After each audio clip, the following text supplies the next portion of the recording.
Voilà, nous continuons toujours avec la prière de louange. Voilà, donc la prière de louange, nous étions en train de dire, c'est une prière qui consiste à élever le Seigneur Jésus-Christ, à exalter son nom. Voilà, nous allons lire dans le livre d'Exode 15, verset 1. Voilà, c'est une histoire qui nous rappelle lorsque le peuple d'Israël est sorti de l'Égypte et quand ils vont traverser la mer Rouge. Voilà, et ils ont chanté des cantiques de louanges, ils ont glorifié le nom du Seigneur Jésus-Christ. Voilà, donc nous allons lire à partir du... Alors Moïse et les enfants d'Israël chantèrent un cantique à l'Éternel. Ils dirent, je chanterai à l'Éternel car il a fait éclater sa gloire. Il a précipité dans la mer le chevalier et son cavalier. L'Éternel est ma force et le sujet de mes louanges. C'est lui qui m'a sauvé et il est mon Dieu. Je le célébrerai.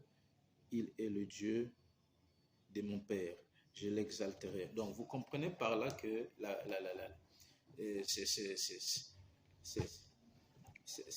ces paroles qu'ont exprimé le peuple d'Israël après qu'ils ont traversé la mer Rouge, voilà, quand ils ont été délivrés de l'armée de Pharaon, quand Dieu va engloutir l'armée de Pharaon dans la mer, et c'est là où ils ont commencé à déclarer des paroles de louange, un cantique vraiment d'exaltation pour ce que Dieu a fait.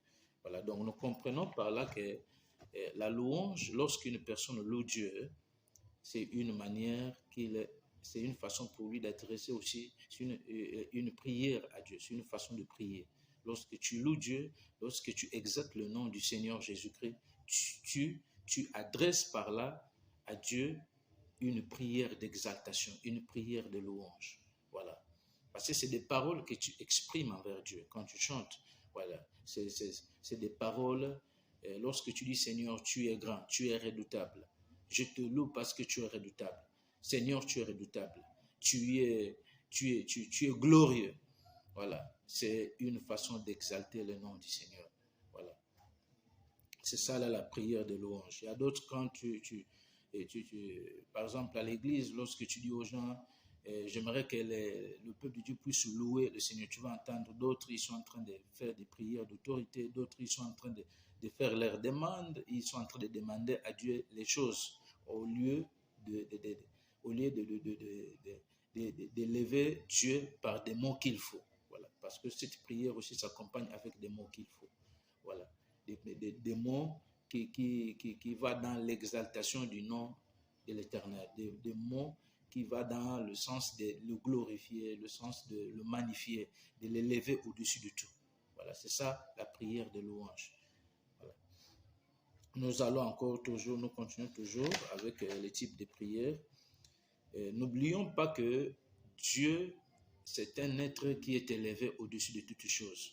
Il est élevé au-dessus de tout. Voilà pourquoi je crois bien c'est Philippiens 2:9 qui dit, c'est pourquoi Dieu l'a souverainement élevé, il lui a donné le nom qui est au-dessus de tous les noms, afin qu'au nom de Jésus, tout genou fléchit. Vous voyez, donc, on ne peut que fléchir devant à qui dont la suprématie a été donnée, la souveraineté a été donnée, parce qu'un souverain, c'est celui qui est élevé au niveau extrême.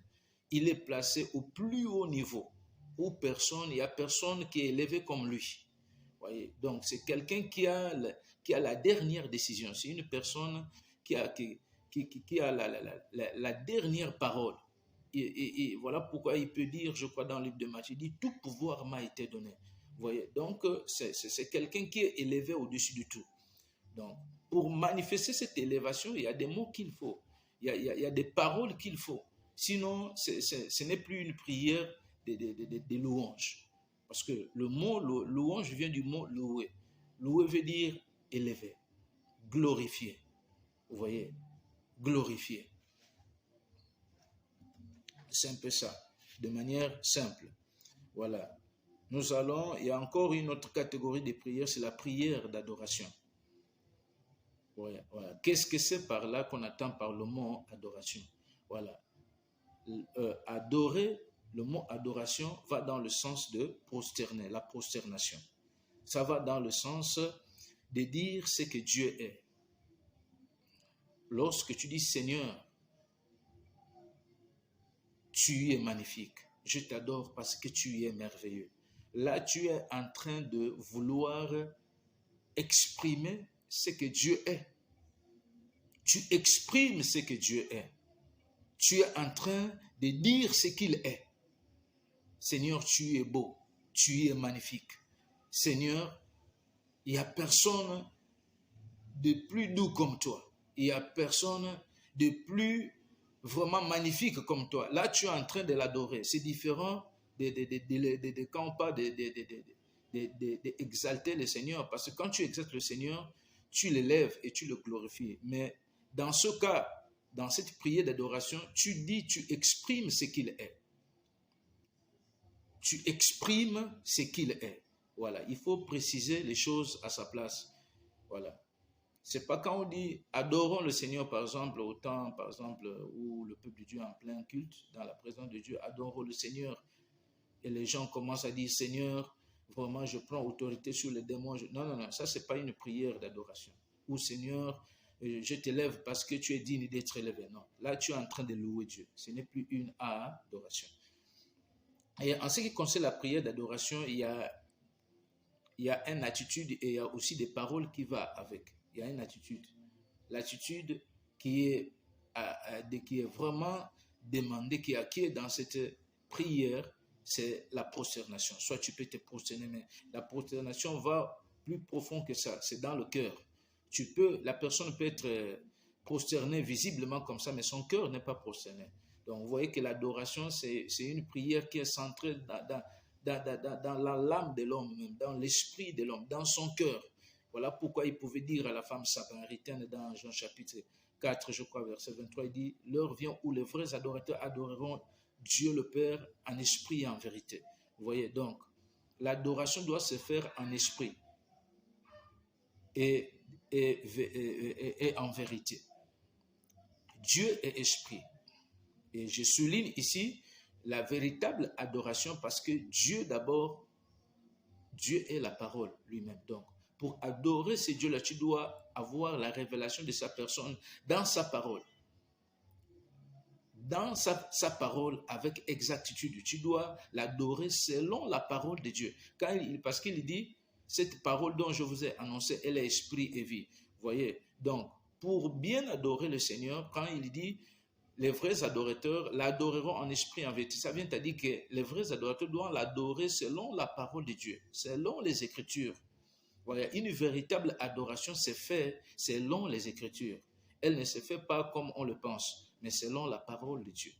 Donc la véritable adoration elle-même, elle est centrée sur la personne du Seigneur, Jésus-Christ. Elle est centrée dans les Écritures. Tu ne peux pas adorer un être que tu ne connais pas, dont tu n'as pas la révélation. Tu dois d'abord avoir la révélation de ce dernier avant de bien l'adorer. Sinon, ça sera une fausse adoration. Voilà. Donc, nous pouvons voir cela dans le livre d'Apocalypse 7:11. Nous n'allons pas lire cela. Voilà. Donc, l'adoration qui vient du terme hébreu, qui veut dire shaka. Et le terme grec veut dire proskinesis, qui veut dire, ces deux termes traduits par là, c'est prosterner. Témoigner son respect envers Dieu. Voilà. L'adoration, c'est aussi une manière d'exprimer son respect envers Dieu. C'est aussi un moyen de gagner la faveur du Seigneur quand on adore Dieu. C'est aussi une prière qui se fait en adoptant une attitude d'une extrême humilité aussi. C'est aussi un acte de soumission où tu soumets ton cœur à Dieu, tu soumets ta vie à Dieu. C'est aussi ce qu'on appelle aussi l'adoration. C'est aussi un acte de contemplation. Et nous pouvons voir cela dans Ésaïe 6, verset 2, et puis Apocalypse 4, verset 10. Voilà. Ça, c'est des attitudes par lesquelles l'adoration véritable doit aussi s'accompagner. Voilà. Et nous pouvons aussi parler aussi les critères d'une vraie adoration. Voilà. Comme ce qu'on a énuméré au préalable dans Jean 4, verset 23. Un esprit vrai, adorer Dieu en esprit et puis dans la vérité. Voilà. Voilà ce que nous pouvons aussi dire à propos de la prière d'adoration. Voilà. N'oublions pas que la nature de Dieu elle-même, elle est centrée dans l'adoration. Voilà pourquoi la Bible dit, Dieu siège dans l'adoration de son peuple. Voilà, quand le peuple de Dieu adore Dieu, Dieu est sensible à l'adoration. Quand le peuple de Dieu adore Dieu, Dieu descend là, Dieu demeure là. C'est là, sa personne s'incarne dans l'adoration. Sa nature même se révèle dans l'adoration, parce que c'est sa nature. S'il y a une atmosphère qui attire le Seigneur facilement, c'est l'adoration. Il n'y a pas une atmosphère qui le touche aussi facilement que quand tu l'adores. Parce que c'est là que lui il siège. C'est là que lui il demeure. Sa demeure, c'est l'adoration. C'est là où il demeure. Donc nous comprenons par là que sa vraie nature est centrée dans l'adoration. Donc un véritable chrétien doit refléter l'adoration. Et ça va plus loin que ça. La véritable adoration aussi, c'est quand tu dis Amen à la véritable parole, à ce qui est écrit. C'est ça aussi la véritable adoration. Ça ne sert à rien de venir dire de belles paroles au Seigneur, mais si ta vie ne dit pas Amen à la véritable évangile, qui consiste à manger l'agneau dans son entièreté, comme Dieu pouvait le prescrire à Moïse, que vous devrez manger un agneau sans tache, sans défaut corporel. Vous devrez le manger avec des herbes amères. Je ne veux pas trop rentrer là-bas. Voilà. Vous devrez le manger sans pourtant rien enlever. Et c'est ce que Dieu avait dit à Moïse lorsqu'il pouvait leur ordonner de célébrer la Pâque en Égypte, à la veille de leur délivrance. Vous voyez? Donc nous comprenons par là, la véritable adoration aussi consiste dans la véritable connaissance de Christ. C'est là où est tout le problème, parce que tu ne peux pas adorer un être dont tu n'as pas la révélation de cette personne-là. Tu dois mieux le connaître pour bien l'adorer. Et quand tu le connais, tu sais comment l'adorer.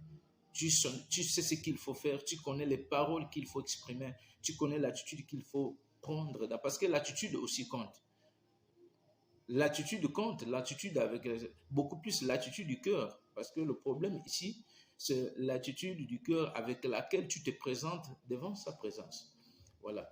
Donc, pour l'instant, pour ce soir, je vais pouvoir m'arrêter par là.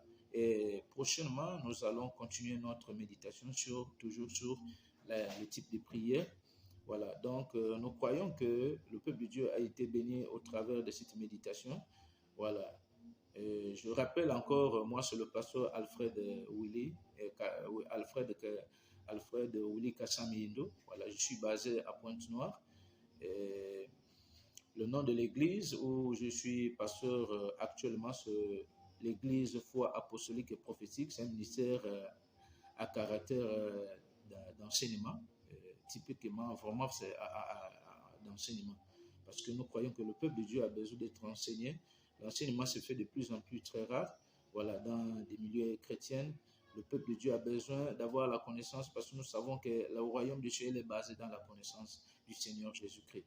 Donc, tu ne pourras jamais entrer dans le royaume sans pourtant avoir la connaissance du Seigneur. Et nous croyons que le royaume, c'est Christ lui-même. Il pouvait bien le dire dans sa prière.